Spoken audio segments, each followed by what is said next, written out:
voudrais vous présenter aujourd'hui une nouvelle fonctionnalité que j'ai mise en place sur les contrôleurs Lenu qui piloteront des moteurs asynchrones.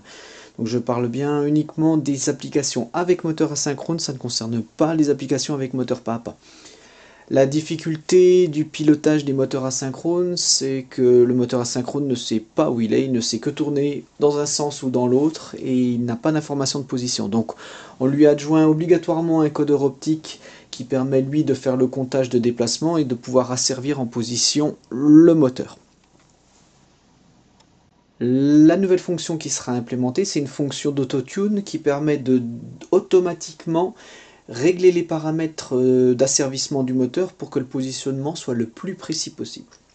Je m'explique. Donc sur cet écran qui est vraiment là pour la simulation, notamment les deux affichages ici, là, le -42 et le +0, qui affichent les erreurs de positionnement. Étant donné qu'on a un codeur et qu'on fait du positionnement, si on lui dit d'aller à 10 mm, mais que lui en réalité il va à 10,1 ou 10,01 mm, il est en mesure de pouvoir nous dire l'erreur qu'il a de positionnement à la suite du déplacement. Donc vous allez me dire, puisqu'il sait qu'il y a une erreur, pourquoi il n'y va pas bien du premier coup? Le codeur, il est juste là pour lire le positionnement. Il ne fait que diagnostiquer combien de pas ou combien de millimètres on a bougé.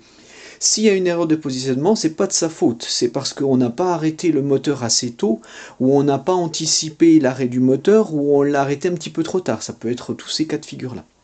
Donc le codeur, lui, il fait que regarder le déplacement, le moteur, lui, il fait que se déplacer en fonction de ce qu'on lui donne, et le tout, c'est d'arriver à faire une alchimie entre les deux pour qu'on s'arrête un petit peu avant la fin du déplacement pour laisser l'inertie, par exemple, de la table ou de ce qu'on déplace freiner le moteur, ou pas s'arrêter trop tôt pour pas s'arrêter avant la consigne. Enfin, vous voyez, vous sentez qu'il y a une notion de moins, je m'arrête un peu trop tôt, de plus, je dépasse la consigne, et le tout, c'est de donner dans un petit delta qui soit pas problématique pour le déplacement en question. Dans ce cas présenté, c'est un déplacement de table de rabot d'ego avec une table qui est très très lourde et donc qui ne va pas réagir de la même manière à la descente qu'à la montée. On est bien d'accord que la charge à la descente, elle va avoir tendance à entraîner le moteur et donc on risque d'avoir un petit peu de glissement, et à la montée, au contraire, la charge va avoir tendance à freiner le moteur à l'arrêt, donc si on s'arrête au même moment, on risque de ne pas atteindre le point. Le contrôleur actuellement, on n'a pas fait la fonction d'autotune, donc il est réglé avec des réglages basiques et je vais vous montrer ce qui se passe quand on n'est pas bien réglé. Si je fais un déplacement de 2 mm et que je pars de 200, j'ai bien mes 2 mm sur un premier déplacement. Si je refais un déplacement de 2 mm, je commence à avoir un dixième de millimètre qui arrive. Toujours un dixième de millimètre, toujours un dixième. Et petit à petit, parce que je fais des déplacements relatifs, si je faisais des déplacements à la position, on n'aurait pas de souci. Mais là, c'est vraiment pour illustrer le défaut qu'on peut avoir et le fait que ça s'additionne petit à petit. Voilà, donc on voit bien qu'on cumule les défauts et que petit à petit, on peut avoir une petite erreur de positionnement. Maintenant, avec la fonction autotune, donc on va lancer des déplacements de 10 mm du moteur et on va regarder comment il réagit avec différents réglages. Et on va choisir le réglage qui permet d'avoir le moins d'erreurs de positionnement à l'issue du déplacement. Donc je vais le lancer tout simplement. Donc là on va faire 10 mm dans un sens. On regarde comment il a réagi avec ce réglage. Je reviens en arrière, ça c'est simplement pour éviter que la table ne se déplace indéfiniment en plus et en plus. Et ensuite, on a ce paramètre-là qui va être incrémenté de 10 en 10, et puis on va regarder à quel moment on obtient le meilleur positionnement.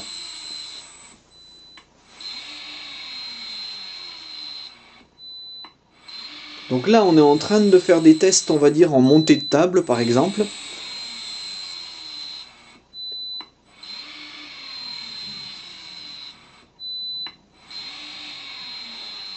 Le paramètre est encore en train d'augmenter, il n'a pas trouvé le meilleur réglage, il continue.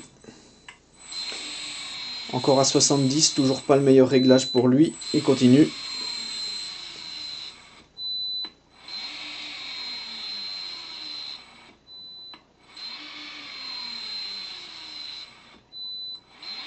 Voilà, là, il est redescendu d'un cran, donc c'est potentiellement qu'il a trouvé le bon réglage.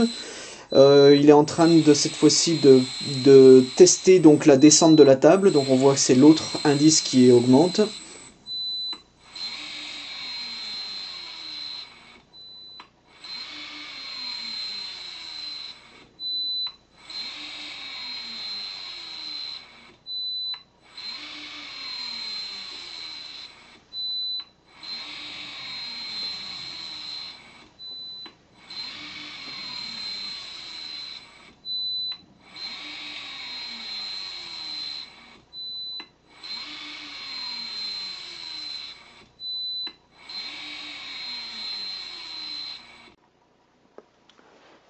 Voilà, la fonction d'autotune est terminée, donc on a des nouveaux réglages de 70 et de 60 sur ce paramètre-là. Et on va regarder maintenant les effets de ce nouvel autotune sur le déplacement. Donc je vais repartir comme tout à l'heure, je repars de la position 200. Voilà, je fais un déplacement de 2 mm vers le haut. Un premier, donc on est au dixième de millimètre, bon, avec un tout petit écart. Toujours bon, avec un écart du même... voilà, troisième déplacement, on voit déjà l'effet, donc on n'a plus le dixième de déplacement. Alors c'est certain que si je continue à faire des déplacements, on va cumuler des petites erreurs, et x 10, on risque d'atteindre, on risque de retrouver un décalage d'un dixième. Moi je vais essayer.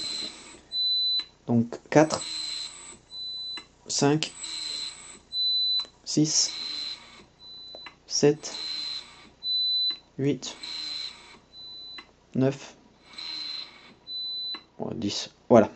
Donc là, en plus, on voit qu'on est dans l'autre sens. Donc on a un déplacement qui est trop court par rapport à ce qui est demandé. Donc on a un paramètre qui est légèrement trop sévère. Mais bon, là, on a cumulé 10 déplacements relatifs, ce qui n'est pas forcément l'utilisation fréquente sur une table de rabot d'ego. Hein, on est bien d'accord, on travaille plus en absolu. Donc par contre, si je veux aller à la position 220 mm, donc là, voilà, il arrive à rattraper très précisément le dixième de millimètre qui lui manquait. Donc on a vu le moteur a vraiment tourné d'un tout petit huitième de tour pour rattraper le dixième de millimètre. Et l'asservissement, il est efficace, il est précis et il est répétable. Bien sûr, l'avantage avec le moteur asynchrone, c'est qu'on peut entraîner des tables beaucoup plus grosses, notamment sur des tables de rabot d'ego qui sont déjà équipées de moteurs asynchrones pour faire le montée-baisse, avec par exemple un afficheur digital qui y est couplé, sans qu'il y ait l'asservissant. Donc moi, je récupère le moteur en place, on rajoute le codeur si besoin, et on asservit en position la table. Petit exemple, donc si je vais aller à déplacement hors limite, bien sûr, il faut que j'aille à la position 300. L'avantage aussi par rapport au moteur papa, c'est qu'on sait gérer l'affichage dynamique de la position.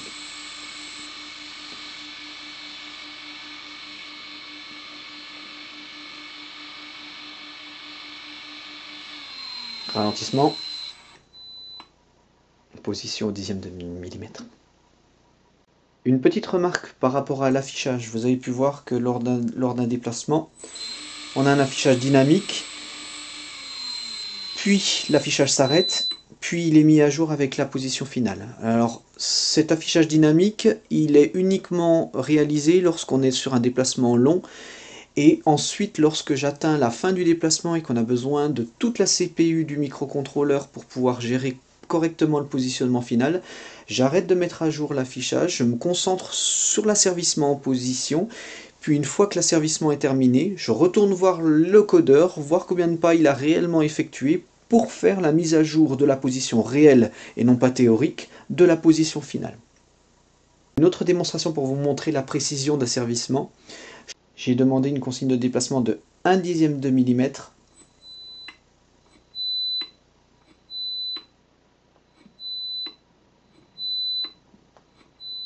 Voilà, vous avez vu que le dixième de millimètre, vraiment, c'est le moteur tourne de quelques degrés. Bon, j'ai néanmoins un tout petit étage de réduction entre le moteur et l'afficheur, sinon c'est totalement impossible.